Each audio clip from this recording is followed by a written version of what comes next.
Welcome to the Visualize Meditations podcast, hosted by your friend Sasha Patil, a Chopra certified meditation teacher. The first step to creating the life of your dreams is to create a clear and compelling vision for what you want for the future. I'll be guiding you on visualization meditation so you can get clear on your deepest desires. Let's get started so you can turn your vision into a reality.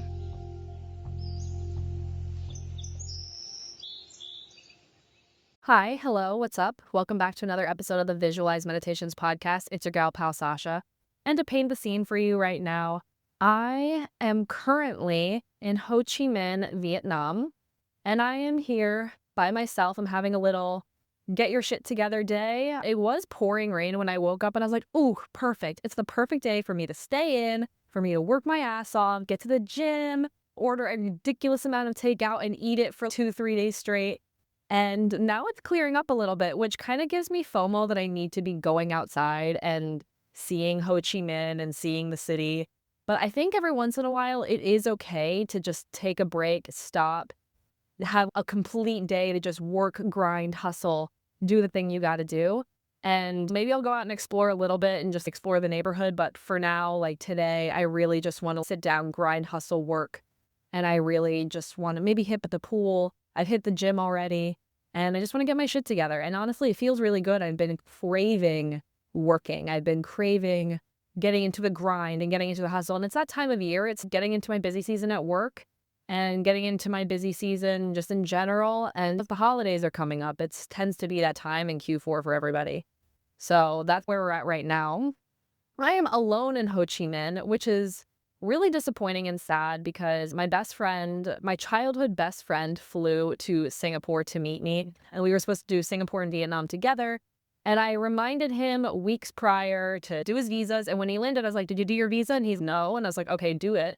And then time kept passing. And the day before we left for Vietnam, I was like, did you do your visa? No. And I'm like, it took 3 days to process. What are you talking about? So they wouldn't let him get on the plane yesterday. So I am now in Vietnam by myself. And honestly, I was a little peeved and annoyed because I reminded him twice and I reminded him so many times and he just didn't do it. And it's crazy because this is my childhood best friend. Like, I know him and he's a very responsible person. So I was not expecting this to happen with him. Truthfully, I was expecting it to happen with Monsieur 66. And I think I manifested my worst fear, but not with Monsieur 66. I think I manifested it with my childhood best friend. But I was a little peeved about it.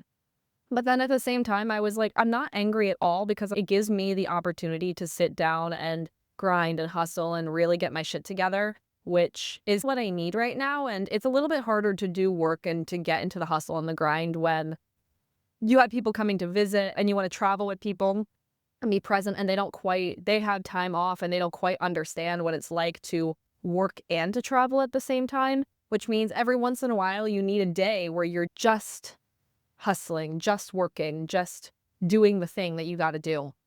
So I'm actually grateful to have this time. It's all meant to be. For me, like having that emotional response really showed me how much I've grown because if this happened a year ago, I would have been so angry. I would have been so upset. Flaking is my number one pet peeve with people. Like when people say they're going to do something and don't do it, it's such a huge pet peeve for me. Like inaction and people who don't get their shit together really piss me off. But I've seen my evolution and growth because this happened. I'm like, oh yeah, it's a little annoying. But at the same time, this is my opportunity to have a couple of days to myself, have a couple of days to work, to get my shit together before he comes and meets me here and we can travel together and see this beautiful place together. It enables me to do other things so that when he does come, I can be as present as possible with him. So I think it's really shown me my own evolution and my own growth. And I think it's really cool. Like when things are not working out for me, instead of getting really angry and frustrated and wasting emotional energy on it, I'm actually feeling grateful and being like, okay, this is meant to happen. This is the universe. This is how it's supposed to be, and seeing the good in it. And I'm honestly feeling so proud of myself and feeling so proud of how I'm emotionally handling situations right now, and to see my evolution and my growth is a really cool experience. So I'm over the moon with being given the opportunity to show myself how much I've evolved over this time.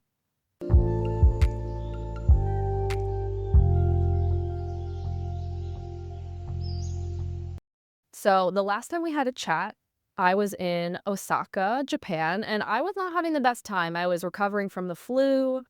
The accommodations in Osaka really were not great, and it put like a bad taste in my mouth overall. I think being sick and having bad accommodations put a bad taste in my mouth for Osaka in general. So it was a little bit difficult for me to bounce back, and emotionally it's a little bit difficult for me to bounce back. And eventually, once I started feeling better, my mood lifted up a little bit, and that's really good, and I'm really grateful that happened. And I've also learned after flying from Japan to Singapore, where I was in the heat and could be by the pool and wear shorts and not be cold, I learned that my mental health, my mood is 100% impacted by the weather. Duh. Seasonal depression is so real. I've skipped winter this year. I think I've only spent like 2 weeks in winter this year. And it's been really nice. I think it's shown me that I really do need to be living somewhere warm, or I need to be bouncing between places where it is warm, because it just puts it's such a drain on my energy when I'm cold. So I'm trying to be a snowbird as soon as possible. Osaka, I had 2 weeks there, and I'm glad I had 2 weeks there because the first week was basically shot because I was sick and recovering. And the second week I was exploring Osaka, spent some time in Kobe, just enjoyed the digital nomad group, really enjoyed getting to know these people. And I got so much work done because the other people in the group also understood, and it was part of the culture that you would also be working while you were present in your travels. So it was really a great experience. I loved the digital nomad group. It was really awesome. There were about half of us that really clicked, and half of them, about half of them I'll maintain relationships with. The other half just kind of kept to themselves and did whatever. And I was like, okay, cool, no big deal. And yeah, so that's that. And it was a really great experience. I think it was really nice to be involved in community. And if I've learned anything this year, I've learned that I need to be in warm weather, and that community is a huge priority for me. I learned that through being alone for a good majority of the beginning of the year, and then realizing I wanted to prioritize community because it was something that I was missing and lacking after leaving my life in Miami. So I prioritized it in the Paris leg, and the Paris leg of my trip has by far been my favorite leg of the trip. I loved being in community with the people in Paris. I'm still ridiculously close to my friends in Paris. I talk to some of my Paris friends every single day still, and I still feel really connected to them in a way that is so loving and amazing, and I'm obsessed with that. And then also, like, being a part of a digital nomad community as well has also shown me, like, oh wow, it's really great to be a lot around aligned people, and community is a really top important value for me. So to understand that has been really incredible. And I really enjoyed my time. I really enjoyed being around other people who share the same values that I share of adventure and travel and working hard, and having that balance between fun and hustle and working towards your purpose and adventure. I loved having that dichotomy, and it's something that's really important to me. And so I found that it's difficult to find people who can prioritize both, and that they typically like work or they like adventure, or it's difficult to find people who are aligned with both. So being able to be surrounded by that was really incredible. After Osaka, I went to Mount Fuji with Mr. Sake, which is one of the people from my digital nomad group. We spent 2 days in Mount Fuji, like a little hotel outside of Mount Fuji, a little town outside of Mount Fuji, and we had the best time together.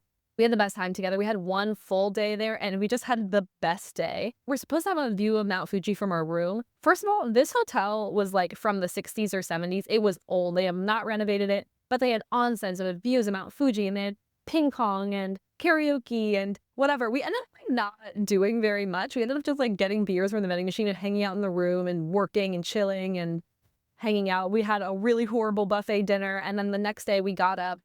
We took the shuttle down to the little town, explored around the little town, and he is also a caffeine addict like me, so he found this really cute bakery for us to go to. So we went to this like cute bakery coffee shop, and the dog watching was incredible. We just sat there and watched dogs and ate great pastries and coffee. And then he's, oh, if you're up for it, let's go to this town, this neighboring town. There's this viewpoint I've been dying to go to. He's been talking about this viewpoint for 3 weeks. So I was like, okay, let's go. We took a little Uber over there, and we went up to this viewpoint where it's like a temple in front of Mount Fuji. And we got up there, and Mount Fuji's covered by clouds. And we're like, fuck, damn, we like really came all the way here. We're in Japan. We came all the way to this viewpoint. We have to see Mount Fuji. So we sat there for 3 hours waiting for Mount Fuji to clear up. We were just talking, hanging out, chilling out.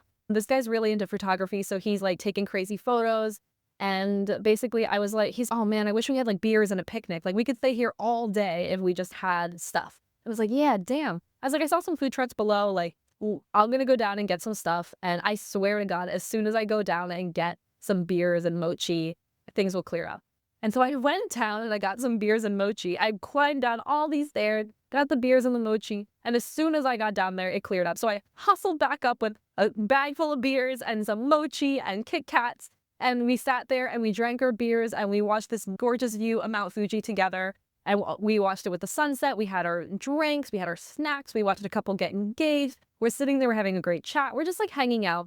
And after the sun goes down, we decide to walk down. We walk to this like neighboring little town, super small town, like crazy. There's nothing there basically. And we find this restaurant, no English on the menu, just Japanese. And it's basically like 10 seats around the bar where you're like sitting around this kitchen. And the owner is there and he's okay, point to what you want and I'll put it on the grill. So and it was cash only. We only had 4,000 yen. We're like, okay, fingers crossed that we have enough money. But we're like, let's get salmon. And we're just pointing to random stuff. And he's putting it on the grill and this food was delicious. It was so local, so fresh. And after that, we go to 7-Eleven, grab some snacks, and we try to get an Uber back. And like after 3 failed attempts, we were about to take a bus. We finally got an Uber, got back, and we worked from, I don't know, whenever we got back until like midnight or 1 o'clock in the morning. Actually, I probably worked until 1 o'clock in the morning. He finished at like midnight and it finally cleared up. So we finally had to view Mount Fuji. So he's taking crazy photos of the stars and Mount Fuji.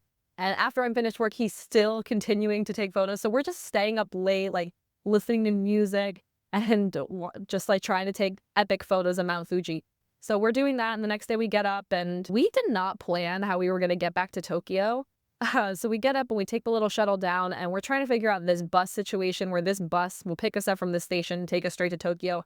But the website in English is not working and I'm starting to get stressed out. And I like ask a woman, I was like in Japan, put a translate up on my phone and I was like, what station are we at? How do I buy a ticket? And this woman like basically put the Japanese website on my phone and went through the entire system in Japanese. And basically all I had to do was pay. As we paid, we got the ticket, we got some coffee. And we took that bus straight to Tokyo. And if anything, it was a stressful situation, but I learned everything is figure outable. If I'm in a tough situation or a tough spot, I will figure it out no matter what. And it really taught me like resourcefulness. And like, even if situations are stressful, people are kind, people want to help. And I will figure something out no matter what. I'm resourceful as fuck is something that I've learned this year and especially in that moment. So we took the bus back and I said goodbye to Mr. Sake. He went on his way and stayed in Shibuya and I was staying near the airport. And I stayed near the airport because I had to get up early for my flight 2 days later. And I don't like to move hotels a lot. I like to stay in a place at least more than one night because it gives me an opportunity to like unpack, unwind, settle in. And I got there, worked my ass off. And the next day, I actually took the day off and I went to Disneyland, Tokyo, which was fucking awesome. And I went by myself. And honestly, like I had a great day in Disneyland, Tokyo, but it didn't blow me away. And I think it's just because half the rides I wanted to go on were closed. Half the food I wanted to eat was either couldn't find it or was cash only, and I didn't have any cash. So I didn't have the most amazing Disney day ever, but I did have a great day by myself just enjoying Disneyland. And I'm glad I took the day off just because it gave me some time to like prep before the next leg of the trip. And so I packed up all my shit, flew to Singapore, hung out at the Singapore airport from the pool, worked from the pool, and my childhood best friend flew in. And we spent the last handful of days in Singapore together, hanging out. I work, and when I work, he goes out and does his own thing. And then when we have the time together, we go and hang out. We were actually supposed to record this week, but he's stranded in Singapore, so I'm here by myself. Surprise solo session. And he is hopefully going to be meeting me here in a couple of days, but who knows how long it's going to take. It's a shame because this Airbnb is freaking gorgeous. It's amazing. And he's missing out, but that's his loss because I reminded him. So whatever. So we'll be recording and you'll probably be getting a solo session with him next week. So stay tuned for that. He's been the longest relationship I've ever had in my life aside from my immediate family. And we'll get into it on that solo sessions, but stay tuned next week to hear about me and my best friend and our friendship that we've had since we were 5 years old. So it's pretty cool. And Monsieur 66 is meeting us on Friday. And I will be traveling with Monsieur 66 basically for a month. My best friend leaves I think next week. So Mr. Sofalsis will be traveling with me and my best friend for a couple of days, and my best friend goes, and then Mr. Sofalsis and I will be continuing on, the two of us together, around a couple of other countries. So that should be fun and exciting.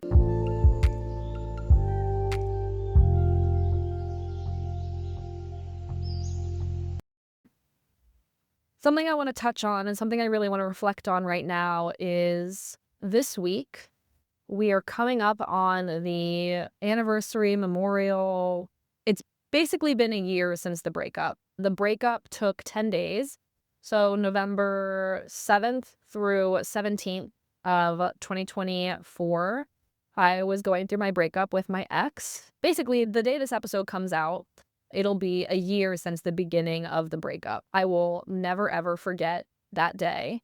It was the day the election results came out, and everything was normal. Everything was good. We had couples therapy that day. Our therapist was telling us, like, oh, wow, you guys have made great progress.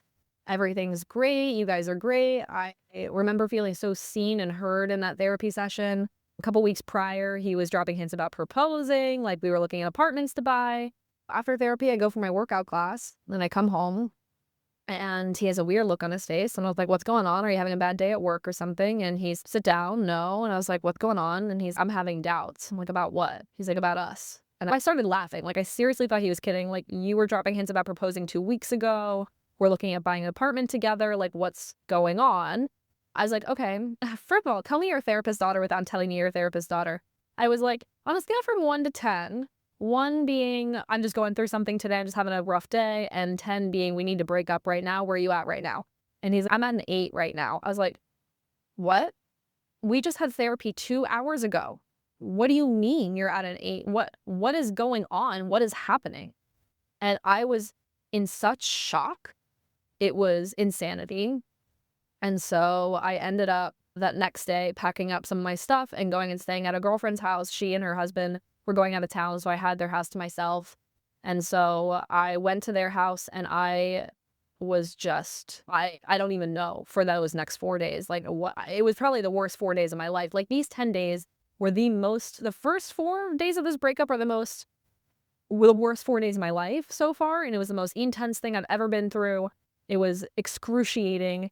And then the next 4 days was UPW. But in that time, in those 4 days I was in that house, I basically, my only rules for myself were I have to shower and I have to leave the house once a day. And those are my only rules. And other than that, there must have been something in the universe and something in the force, because I had so many friends that don't normally reach out to me, call me during that time and just wanted to check up randomly. And I'm like, I am not okay. So, and it was crazy because, like, I'd hang up with one loved one and then another loved one randomly would call me, like, just out of nowhere. It's so crazy how the energetics of the universe work, where people can just feel it and they reach out and loved ones will just be there for you. And I really was shown, like, who my true loved ones were and are. And so basically I was on the phone with loved ones constantly, and I binged a ton of Call Her Daddy, and that's all I did. In that time, when I was staying with my friend at my friend's house, I was going to go visit my college roommate who lived about an hour north, and I decided to stop by the apartment. I packed up all of my shit. I packed up everything I owned in front of him in 3-4 duffel bags. I was like, this is it, basically. Like, if I come back from the Tony Robbins event, I want to be ready to go, basically. So all my shit that I owned was in 3-4 duffel bags on my side of the room, sitting there, and he had to watch me pack it all up. And it was painful, but it had to be the way it was. And in that time, it was interesting because the first couple of days I was in shock and I was really upset. And then I started to get angry. And I was going through all these stages of grief, like, very quickly. Like, it was high alert.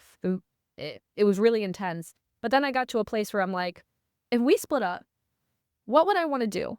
I can do anything, be anywhere, be with anyone, be anyone I want to be. What would I want that to look like? And digital nomading was something that I was really interested in anyway. And so I messaged my bosses and I was like, listen, like, I might be splitting up with my partner. If I do, this is my plan about traveling. And it was really cool to be in a position where, you know, when you think to yourself, oh, if you could do anything, what would you want to do? If you could live your life with no limits, what would you want to do? And I had the opportunity to look at my life and ask that question to myself, but not ask it theoretically. I was asking it literally. And it was the coolest thing ever. And I was like, you know what I would do?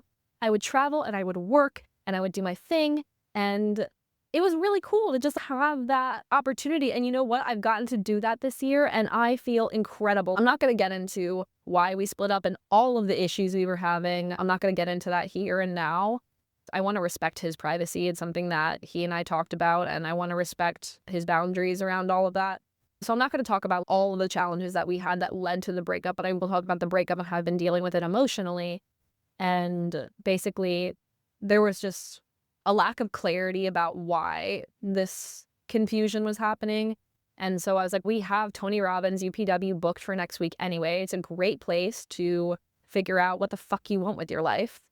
So we ended up flying to Newark and went to that UPW. And we stayed with my best friends. Three of my best friends were at this event.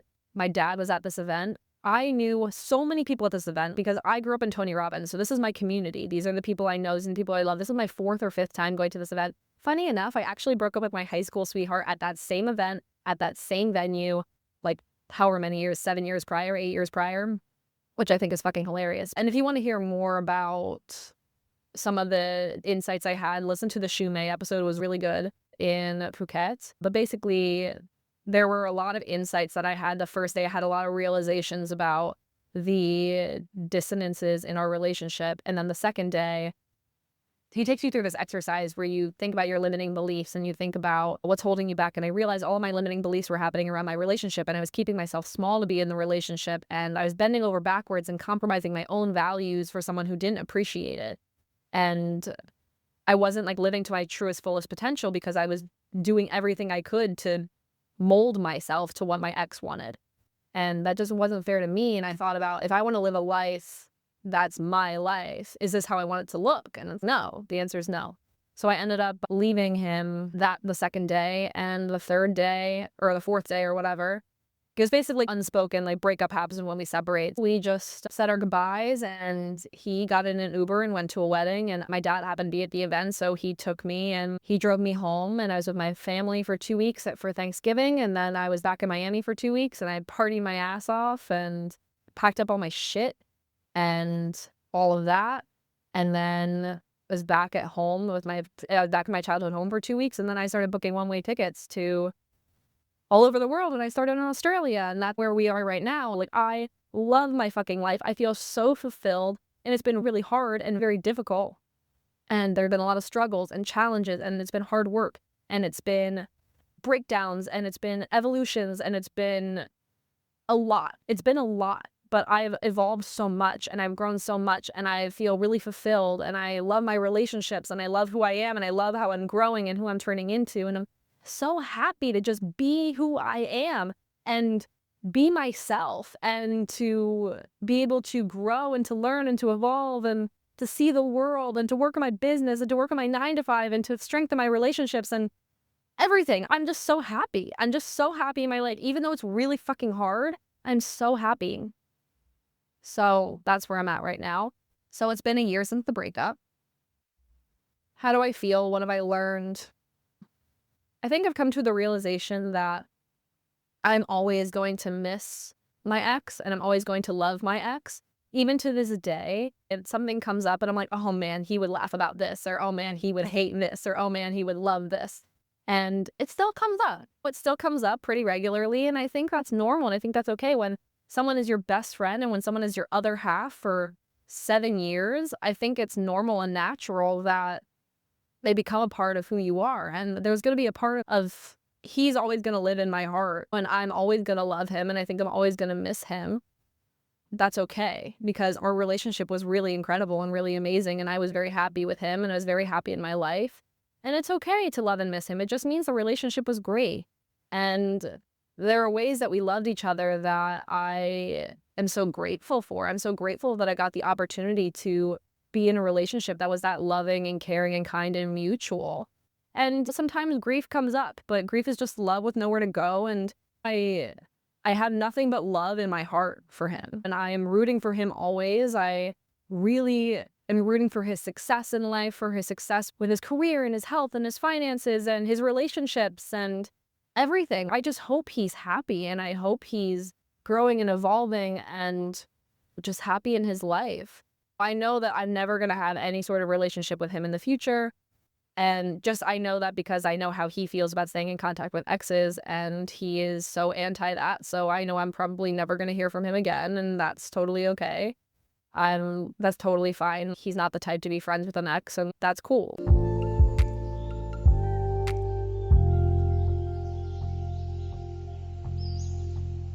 As far as me and my growth this last year, I've learned so much in this last year. My top priorities this year were to have as much fun as possible and to grow from putting myself through intentional discomfort. So anytime I feel uncomfortable with something, I lean into it. For example, if I'm uncomfortable with being alone, go to Zion National Park and be a monk for 10 days and turn off all notifications for everything so no one can contact me. Or if I feel if I feel discomfort with if I love routine and having no routine makes me uncomfortable, throw yourself on the outside of that and have no routine for an entire year. It's funny because after this year, my therapist and I talked about the next level of discomfort that I want to work through. And I'm such a goer, a doer. And he says the next level of discomfort that you should work through is the discomfort of doing nothing. Like, what does that look like for you to rest, to do nothing, to minimize the amount that you put on your plate? I had no idea what that would look like. I don't even know what I could take off my plate, truthfully. I don't know.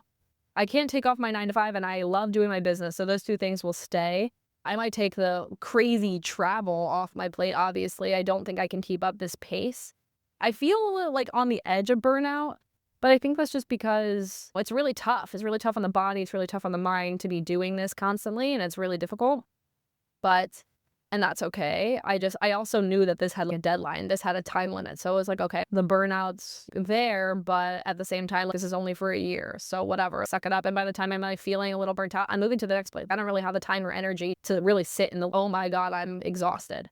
So I'm really looking forward to the beginning of the new year and sitting and doing nothing. And I'm going to be forced to sit and do nothing because I booked my rhinoplasty for the beginning of next year, and I will be getting my nose done, and it's gonna force me to sit and do nothing because I'm gonna have a fucking cast on my face for 2 weeks, and then I can't like work out for 2 months or something. So what am I gonna do? Go and sit and walk on the beach? Okay, great, awesome. And I'm gonna work on my business and work on my job and then go and chill out and do nothing. I'm looking forward to that. I am looking forward to it, but at the same time, I'm closing out this year, and the rest of the year is going to be really busy, and I'm tying a really gorgeous bow on it, a date with Destiny, the Tony Robbins. So I'm really excited to take the accumulation of everything I've learned and everything I've gone through in this last year and put it all together at this event. And I'm really looking forward to that.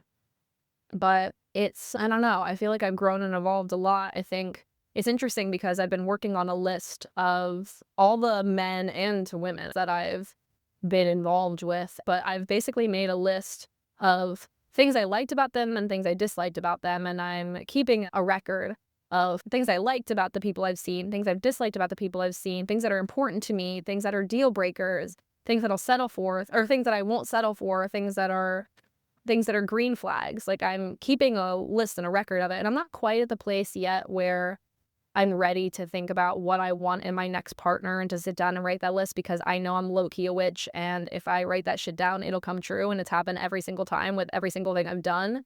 So I'm not quite at the place yet where I'm ready to sit down and be like, this is what I want in my next partner, because quite frankly, I'm not there yet. I wanted to give myself a year of being single, and in 2 weeks, I will be there. A official year being single. This is the longest I've been single since I was 14 years old. But I am spending some time in reflection about what did I like in these past partners? What did I dislike in these past partners? And there are things that I love that I want, and things that I don't love. And I think that's normal for any human being. And I think it's really important to be very intentional about who you are and who you want to be with, because truthfully, the biggest decision you make in life is who you marry. Or who you end up with, because if you end up having kids and if you split up, you still have to deal with them for the rest of your life. It's a super huge decision, and I want to be so intentional about it, and I want to be so thoughtful about it. So I'm spending some time in reflection on that, and then also realizing, like, when you make this list about who you want in your life, you have to understand that you attract what you are, not what you want. So you make this list, and then are you showing up as that person? And I could say, yes, I'm in the process of evolving, and yes, I'm in the process of getting better, and I feel so happy with who I am as a human being. I feel so proud of who I am. I love who I am. I love who I am. I love who I'm becoming, And I'm in love with it. It's incredible, and it's incredible to feel so great and so comfortable in your own skin. But there are things that I don't quite feel like there yet. Career-wise, finance-wise, health-wise, sometimes, I'm not quite at the place where I wanna be, and I really wanna work on that and work on myself, and I wanna be the best version of myself for myself, but then also to attract the right partner to me. So, I'm in a spot there, but I'm really enjoying being single, and I've also come to the realization that I don't wanna spend any time looking. I have not gone on any dating apps since breaking up with my ex. I have not gone on a single dating app. I ended up meeting him on a dating app, but I have not gone on a single dating app. I have not gone to any sort of singles events, nothing like that. I just have no interest in doing that. Like, I think the dating apps are, yeah, they're the modern way of how people meet each other, but at the same time, you're like literally judging a book by its cover. You have no way to feel out a vibe, feel out like how things work, like chemistry in person. And I feel like it's the same problem I have with social media is that it's like literally a highlight reel of who someone is. Like, you don't really understand who they are. And I want to meet someone who's aligned and aligned with what's important to me. And I feel like I'm gonna do that by going doing shit that's aligned in my life, like going and doing shit that's important to me. If I want to meet someone who's adventurous, I should probably go do some adventurous shit. Or if you want to meet someone who's artsy, go do some artsy shit. You know what I mean? And everyone I've been involved with this year, I've met in person in real life, and that's the way I want to be able to meet my person. I'm not interested in getting on any apps, and also I don't have the fucking time or energy to be wasting looking for something. The right thing will be attracted to me, I have no doubt. I have no worries I'm gonna be with someone. I have no worries about finding the right person for me. I just want to work on myself. I just want to do my own thing, and if the right person is attracted to me, awesome, great, cool, and if not, I'm really fulfilled in my life. And listen, like, it's not like I don't have romantic partners. Like, literally, my summer lover is flying into Asia to hang out with me for a month, and this is now the third man who's flown to a different country to hang out with me. There's not a lack of romantic connection. If I want fulfillment in that area, it's there. And there is a whole roster of people and a whole line of people who are waiting for me to come back to their region. Not to be that bitch, but to be that bitch, I'm not really worried about being alone in that way. So I just want to work on myself. I just want to do my own thing. I'm not interested in wasting any of my time or energy looking for something when it might not even be like the thing. Especially if someone's like trying to put up a highlight reel of a desired perception of their own personality. So it's just not my vibe. But yeah, overall, a year of being single, I feel great. I feel really happy. I feel really fulfilled. When I was in my relationship, I was making myself smaller and trying to fit into the mold of how my ex wanted me to be. And since breaking away from that, I feel like I've really stepped into things that are my natural strengths. Like, I am like really leaning into the fact that I'm great with people and that I love people and people love me, and I'm really great at connecting with people, and the adventure side of me where I just can go and do adventure, and the resourcefulness in me where I am going and I'll figure shit out no matter what, and the planner in me that can go and plan months of travel in one day and get it all done. And now I don't have to deal with any of my travel logistics through the new year. Like, I'm chilling basically for the next couple of months. And the unhingedness, like the craziness that can come out where I just can be the fun girl, just like going and doing crazy shit and just saying the crazy stuff. I can lean into that without worrying about my partner telling me to stop or telling me to be someone different. And it's been really nice to step into my own power and step into my own being in a way that feels so good and so right. And it allows me to be more myself and become more myself and to really lean into that. Also, I love how I know I'm an ambitious person, but I've been really able to lean into that this year. Like, when I'm by myself, there is nothing I love more than working. I love working. I love adventuring, but I love working, and I love the juxtaposition, and I love doing both. A perfect day for me is getting up, hitting a workout, hitting the pool, working my ass off, and going and exploring. And then ending the night with watching my favorite podcast and talking to a loved one and going to sleep. That is my perfect day. In any which order. Does not matter which order that's in. That's my perfect day. And like, when I'm by myself, I work my fucking ass off and I love it. Oh my God. There have been times where I will get up and I'll work from like 6, 7, 8 in the morning until 11 p.m. and just love it and take a break to work out and to eat something and maybe to hit the pool for a little bit. It's like I love working, I love leaning into my ambition, I love leaning into who I am, I love, like, nurturing the relationships that nurture me, I love just all of it. Like, I've just been so happy, and not to say that this year hasn't been challenging, like, it's been a year since the breakup, and it's been really difficult. I have gone through tremendous amounts of grief, tremendous amount of heartbreak, tremendous amounts of doubt and stress and overwhelm and sadness. And not only did I leave my relationship, I left my entire life in Miami, and there's been a lot of grief around that. I've lost a lot of friendships. I've lost a lot of relationships. To not have a home base is very disorienting. There have been a lot of challenges, but it's also, I've never been able to enjoy my growth so much. And I've never felt more aligned. I've never felt more evolved. I've never felt happier than I do right now.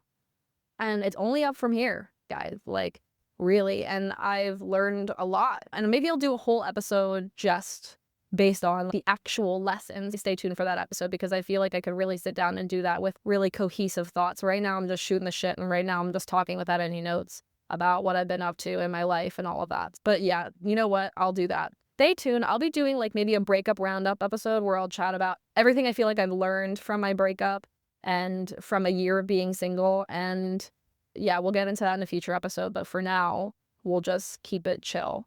I don't know when my best friend's going to be here in Vietnam, but today it's clearing up a little bit. So maybe I'll go and explore a little bit. But for the most part, I think I'm going to stay here, chill, work, get my shit together, have a get your shit done day.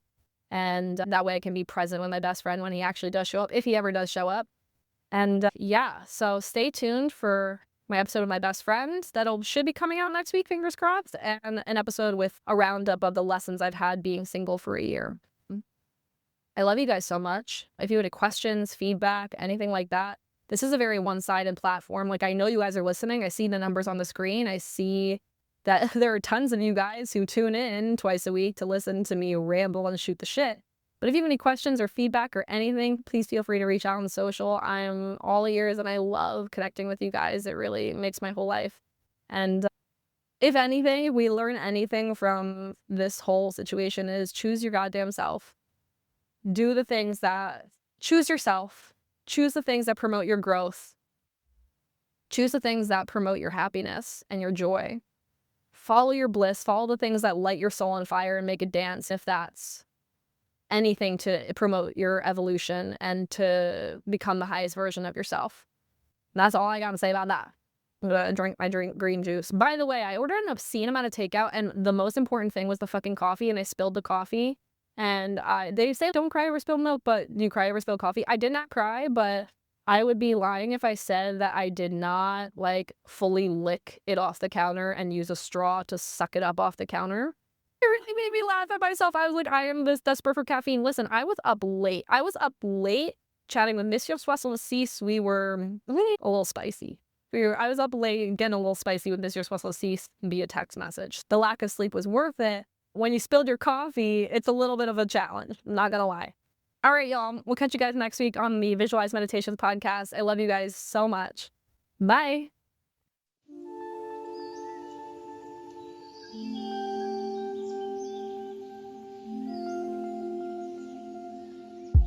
I hope you enjoyed this episode of the Visualize Meditations podcast. Please follow, subscribe, leave a review, all of the good things. If you want to connect more, you can find me on TikTok and Instagram at Living Your Vision. So what are you waiting for? Get out there, create the life of your dreams, and we will see you next week.